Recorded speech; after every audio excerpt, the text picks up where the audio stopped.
کسان کے پاس 2 بیل تھے۔ ان کے نام تھے ہیرا اور موتی۔ دونوں بہت ہی پیارے تھے۔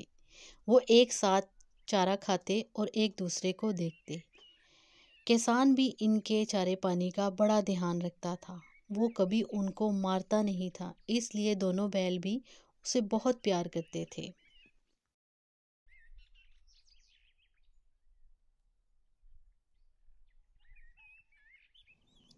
ایک دن کسان کی بیوی کا بھائی آ گیا۔ دونوں بیلوں کو گاؤں لے جانے لگا۔ بیلوں کو بہت دکھ ہوا کہ وہ ان کو کیوں اور کہاں لے کر جانے لگا ہے۔ راستے میں ان دونوں نے اس کو بہت تنگ کیا۔ موتی بائیں بھاگا تو ہیرا دائیں۔ کسی بھی طرح وہ دونوں کو لے کر گھر پہنچا۔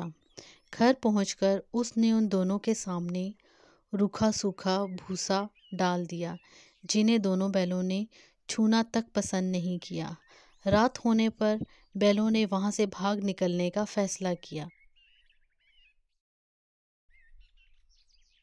انہوں نے زور لگا کر رسیاں توڑ ڈالیں اور بھاگ نکلے۔ صبح اٹھ کر جب کسان نے ان کو اپنی جگہ پر دیکھا تو وہ سب کچھ سمجھ گیا اور پیار سے ان پر ہاتھ پھیرنے لگا۔ مگر کسان کی بیوی یہ سب کچھ دیکھ کر غصے میں آ گئی۔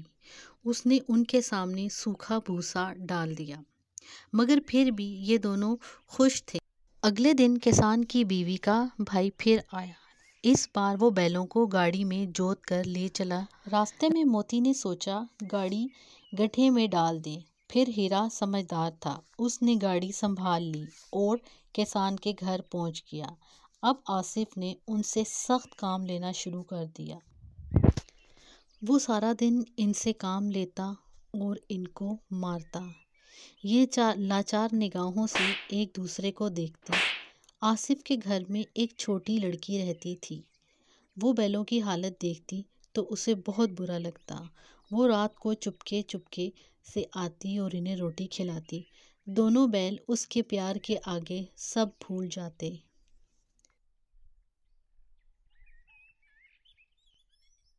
ایک دن موتی رسی توڑنے کی کوشش کر رہا تھا کہ وہاں لڑکی آئی اور اس نے دونوں بیلوں کو کھول دیا اور دونوں وہاں سے بھاگ نکلے۔ تھوڑی دیر بعد جب آصف کو پتہ چلا تو وہ بھی ان کے پیچھے بھاگا، مگر ان کو پکڑ نہ سکا۔ اب ہیرا اور موتی آزاد تھے۔ راستے میں انہیں ایک سانڈ ملا۔ وہ ان کی طرف بھاگا تو ہیرا اور موتی کے ہوش اڑ گئے۔ بھاگنا بیکار تھا، اس لیے ان دونوں نے آرام سے کام لیا۔ سانڈ نے آ کر ہیرا پر وار کیا تو موتی نے اس پر پیچھے سے سینگوں سے وار کیا۔ سانڈ گھبرایا، وہ کسی ایک کو مار سکتا تھا، پر یہاں تو 2 تھے۔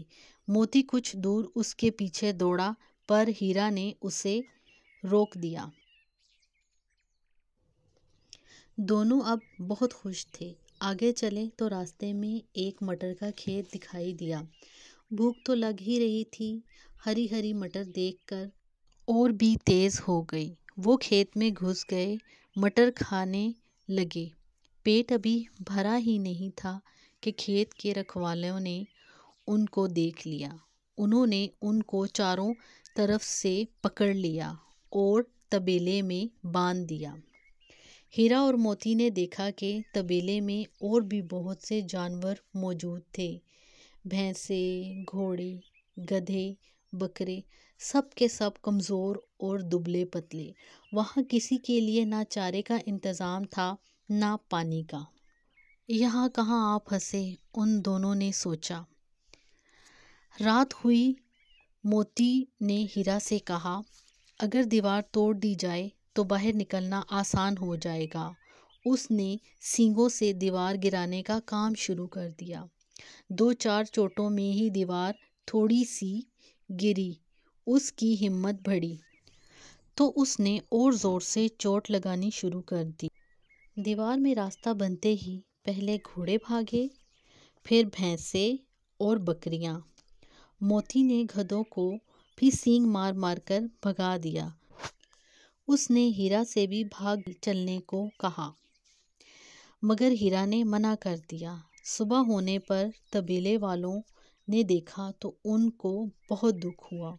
انہوں نے ہیرا اور موتی کو نیلامی میں سب سے اونچی بولی بول کر ایک بیوپاری نے انہیں خرید لیا۔ ان دونوں کو اپنے گاؤں کی طرف لے چلا۔ مار کھاتے کھاتے، بھوک سہتے سہتے دونوں بہت کمزور اور لاچار ہو چکے تھے۔ ان کی ہڈیاں تک نکل آئی تھیں۔ بھوک سے نڈھال بیلوں میں کوئی ہمت نہ تھی۔ وہ چپ چاپ بیوپاری کے ساتھ چلنے لگے۔ راستہ انہیں جانا پہچانا لگا، تو نہ جانے کہاں سے ان میں ہمت آئی اور وہ دونوں تیزی سے بھاگنے لگے، آگے آگے بیل، پیچھے پیچھے بیوپاری۔ پر جب تک وہ ان کو پکڑتا، وہ دونوں بیل اپنے گھر پہنچ گئے تھے۔ بیلوں کو واپس دیکھ کر کسان کو بہت خوشی ہوئی۔ وہ ان سے لپٹ گیا۔ اتنے میں بیوپاری وہاں آ پہنچا اور انہیں مانگنے لگا۔ موتی نے آؤ دیکھا نہ تاؤ، وہ بیوپاری پر جھپٹ پڑا۔ بیوپاری جان بچا کر وہاں سے بھاگا۔ کسان کی بیوی بھی وہاں آ گئی۔ اس نے دونوں بیلوں کے ماتھے چومے۔ ہمیں جانوروں سے پیار کرنا چاہیے۔